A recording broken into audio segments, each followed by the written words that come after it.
Hello, and welcome back to the YouTube channel for the Renaissance English History Podcast. I'm your host, Heather. I've been podcasting on Tudor England all the way back since 2009. And this channel is where I put all of my old episodes from all of my different shows, as well as lots of new content like this video right here.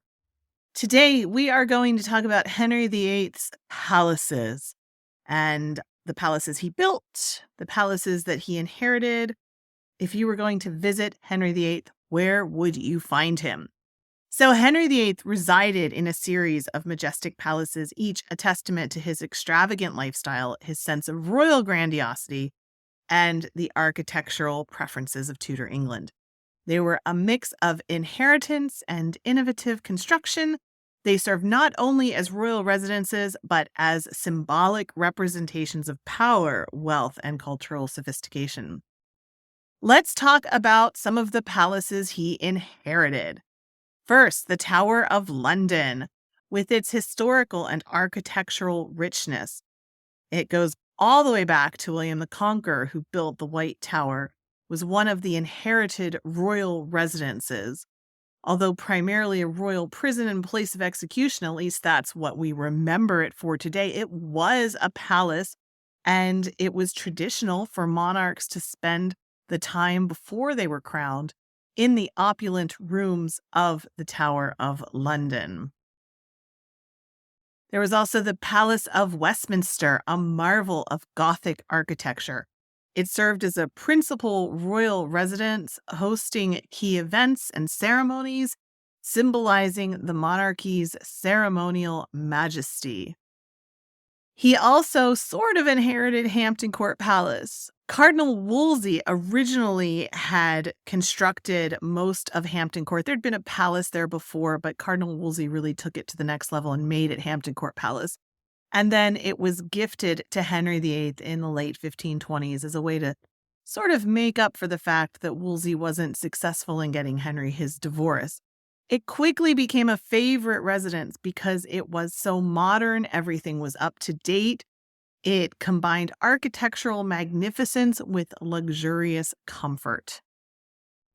The palaces he constructed Nonsuch Palace, which I've actually done an episode on. I'll link to it here.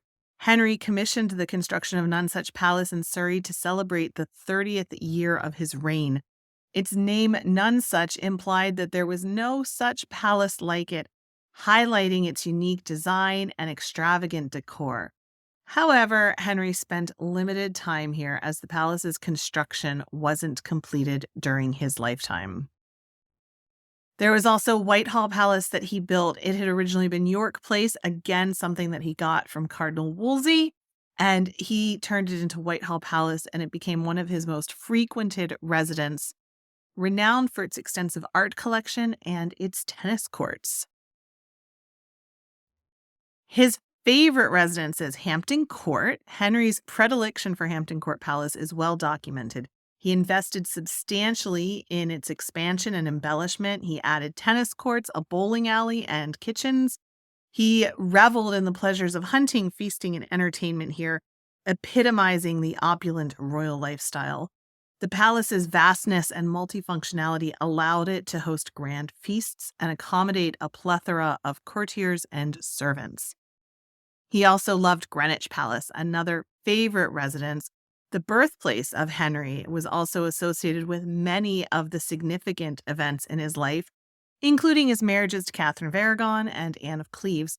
Was a vibrant cultural hub hosting tournaments, plays, and dances, reflecting Henry's passion for arts and entertainment. Each of Henry's palaces exuded architectural splendor and artistic excellence, adorned with tapestries, paintings, and intricate woodwork.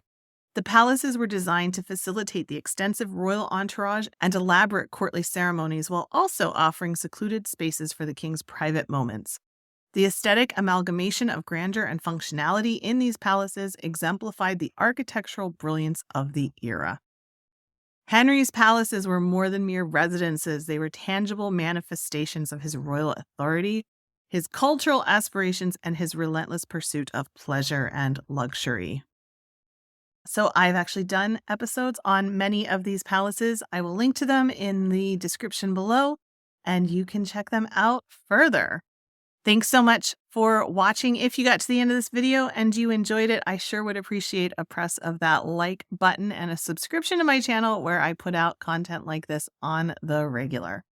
Thanks so much for watching. I appreciate you. You are deeply loved. Thank you for being in the world with me. Thank you for watching my video, and don't forget to drink your water.